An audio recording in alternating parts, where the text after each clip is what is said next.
दो, फिर तेरा भैया बहुत ज़्यादा सीरियस तबीयत खराब बोले तो मेरे पापा काम करने गया था बगल में रातों रोड तरफ काम करने गया था, तो इसको बोल दिया। हम तो वहाँ से घर आया तो 3-4 बजे यहाँ गाड़ी उड़ी बुक करके गया उतना दूर पलामू। तो वहाँ जाने के बाद लेट हो गया, 10-11 बजे रात 29 तारीख को। तो वहाँ से बोला कि इंटर फाइनल आइए पास किया।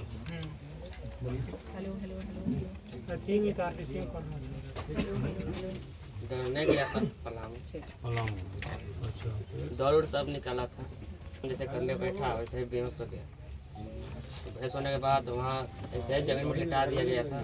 उसके बाद बहुत देर पहले पता चला कि मेरा भैया जो दोस्त गया था ना वहाँ, तो वही पता करने लगा कि मेरा दोस्त काहे नहीं निकल रहा है। तब मैंने कहा कि पहला तो इन्होंने ये गड़बड़ किया था, उनको पुराना जो नियमावली था उसको चेंज नहीं करना चाहिए था। उसकी जांच होनी चाहिए भाई किनके आदेश से उसको इन्होंने चेंज किया। दूसरा जो जानकारी जो मिली है, जिस प्रकार से बच्चों को दौड़ाया एक एक केंद्र में जो भीड़ भाड़ थी, और बच्चे रात को 12-1 बजे लाइन में लगते थे और दूसरे दिन 10-12 बजे उसका नंबर आता था।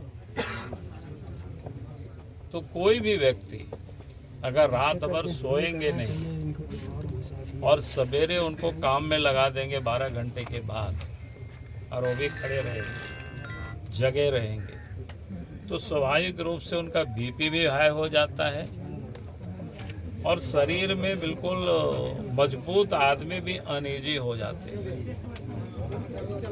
तो इन्होंने एक तो इस प्रकार से 12 बजे रात से लोगों को खड़ा करके, माने एक प्रकार से कह सकते हैं पनिशमेंट देना, और दूसरे दिन दौड़ाना 10-12 घंटे के बाद, तो स्वाभाविक रूप से उसका शरीर पर, स्वास्थ्य पर असर पड़ता है।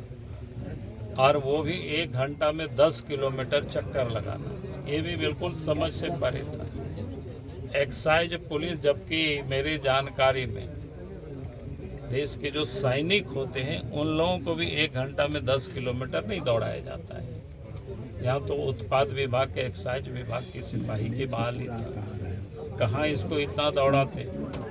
वो भी इन्होंने जिसको बोलते हैं कि गलत रखा था, इसको कम करना चाहिए था। नीचे कर लो, नीचे का पूरा हाथ आ जाएगा। इन्होंने जो किया, और फिर ये जानकारी मिली दौड़ पूरा होने के बाद, कंप्लीट होने के बाद,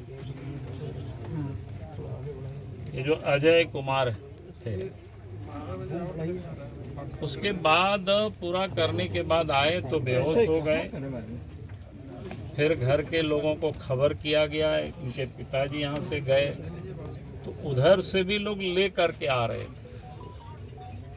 लातेहार में लोगों की मुलाकात हुई, बातचीत कर भी रहे थे वो लड़का, और लातेहार से ही उनके पिताजी कहने लगे कि भाई बेटा हमें दे दीजिए, हम इसको प्राइवेट हॉस्पिटल में एडमिट कराएंगे।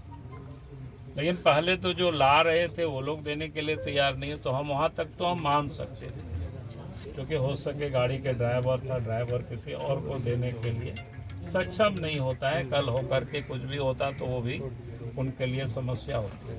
लेकिन वहाँ से जब रिम्स लोग लाए, रिम्स में इन्होंने डॉक्टरों से विनती की कि भाई हमें अपने बेटा को प्राइवेट में इलाज करने के लिए हमें इसको छुट्टी दे दीजिए, हम दूसरा जगह इलाज कराएंगे।